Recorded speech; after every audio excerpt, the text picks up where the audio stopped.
Police ఆఫీసర్లు వెళ్ళాలా? Administrative అవసరాలు ఉత్తరాంధ్రలో ఇట్లాంటి చోట్లకి అలాంటి అధికారులు కామ్గా నడుచుకునే అధికారులు చాలు.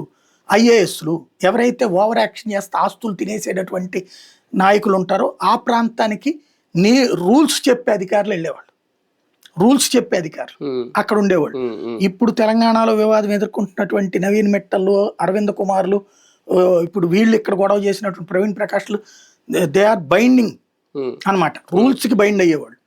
వాళ్ళ సొంత ప్రజాప్రతినిధులు వచ్చిన అధికార పక్షంలో ఉన్న వాళ్ళని ఇదిగో ఇది రూలు, కావాలంటే మీరు వెళ్ళి బాబు గారితో చెప్పించుకుని ఆర్డర్ తెచ్చుకోండి చెప్పించుకోండి అని చెప్పేవాళ్ళు కదా, ఆర్డర్ తెచ్చుకోండి అని చెప్పేవాళ్ళు. వీళ్ళు వెళ్ళి ఆర్డర్ అడిగితే ఏమయ్యా తప్పు కదా అదని మందలించి పంపించేవాళ్ళు. దాంతో కంట్రోల్లో ఉండేది ఆ రోజు. ఇవాళ ఏం చేసాం మనం, ఒక ఎమ్మెల్యేకి అంటే వీళ్ళందరూ చెప్పారు కాబట్టి మనం ఓడిపోవడానికి కారణం మొన్న కూడా మీరు మాకు స్వేచ్ఛ ఇవ్వట్లేదు అన్నారనేసి విచ్చలవిడి స్వేచ్ఛ ఇచ్చారు.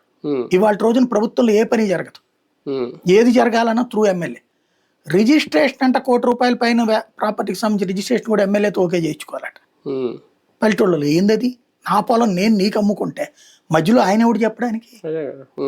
ఆయన వద్దాయా నువ్వు ఈయనకి వద్దు, మా వాడు ఒక 5 లక్షలు తక్కువ ఇస్తాడు కానీ ఆడికి ఇచ్చేయంటే వదిలేసుకోవాలి, మూసేసుకోవాలా. సివిల్ ఇద్దరు అన్నతమ్ముల మధ్యన గొడవలు వస్తే వీళ్ళ మధ్యలో వాళ్ళిద్దరూ రాజీ అవుతున్నా వీళ్ళు ఒప్పుకోవట్లే, ఇలాగ తయారైపోయింది. అట్లాగే మనకి ఇదివరకు ఉన్న సచివాలయ వ్యవస్థ లేకపోతే వాలంటీర్ వ్యవస్థ వల్ల కరప్షన్ లేదు.